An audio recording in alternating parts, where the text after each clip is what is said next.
Salut la compagnie, c'est Jules Melon et aujourd'hui dans Impro Ciné Critique, à la sortie de la douche et dans un contexte particulier, décor provisoire et vidéo tournée au téléphone portable, puisque mon appareil numérique a quelques soucis que j'espère régler au plus vite, j'avais envie de vous parler sans attendre et sans frustration de ce film d'animation que je découvre sur le tard, sorti en 1988, Le Petit Dinosaure et la Vallée des Merveilles, ou The Land Before Time en VO, la troisième réalisation en freelance d'un certain Don Bluth depuis son départ des studios Disney, qui avait déjà réussi à nous épater avec son premier essai, l'extraordinaire Brisby et le secret de Nîmes, et qui avait plutôt réussi son second brûlot, Fievel et le Nouveau Monde.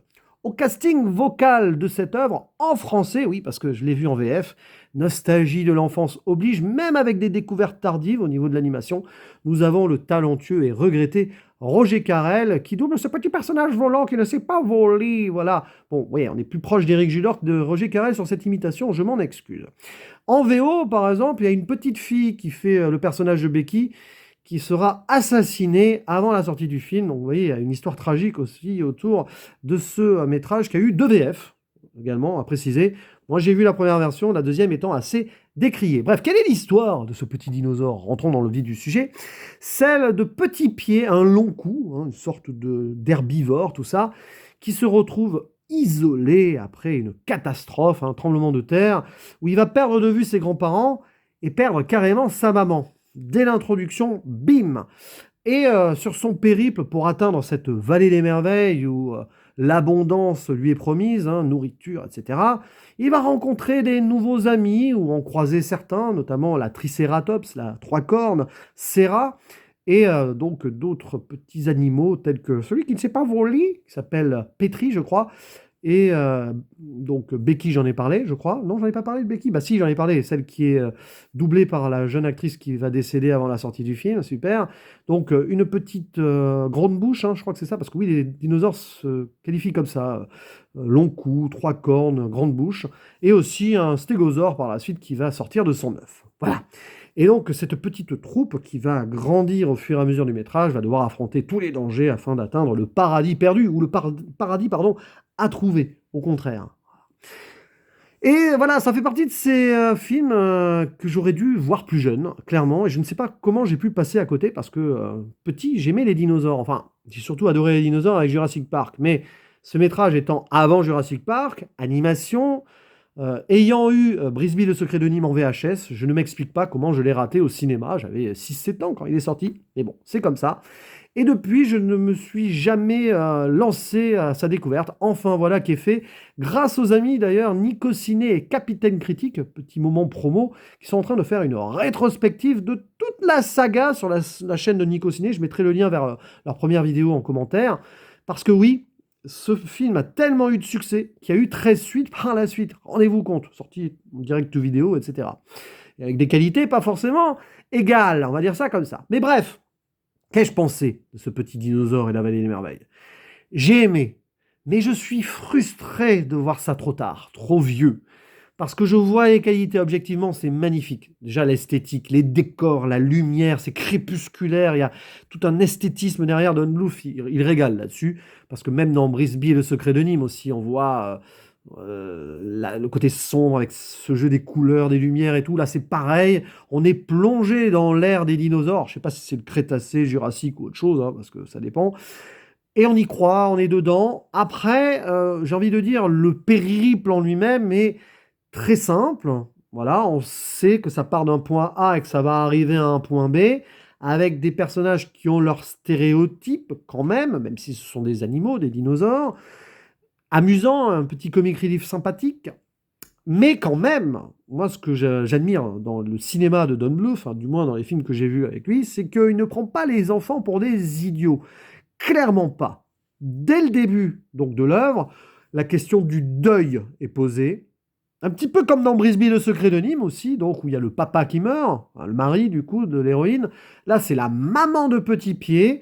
C'est violent, c'est frontal. Voilà, il y a un T-Rex qui arrive et qui s'occupe de la maman. Il y a cette discussion, donc on est à 5-10 minutes du film, même pas, entre Petit Pied et donc sa génitrice, en mode, voilà, la vie continue, le cercle de la vie, c'est le roi lion avant l'heure aussi, quelque part. Et c'est beau, c'est touchant. il y a une ambiance et une atmosphère qui fait que finalement c'est un film d'animation pour enfants, oui, mais qui touche aux adultes aussi. Alors, découverte tardive, oui, mais moi en tant qu'adulte, je vois la grande qualité de ce métrage. Au-delà ensuite donc de ces personnages qui sont des enfants, il ne faut pas oublier que ce sont des petits qu'on va suivre, donc qui ont des caractéristiques un petit peu enfantines, mais quand même on touche à des thématiques sur l'acceptation et les différences. Par exemple, la petite Sarah, la tricée, qui a appris de ses parents qu'on ne fréquente pas les longs coups et tout, vous voyez, mais qui, au-delà de ça, va transgresser les codes, les stéréotypes hein, qu'elle a pu avoir en éducation, parce que l'amitié va triompher.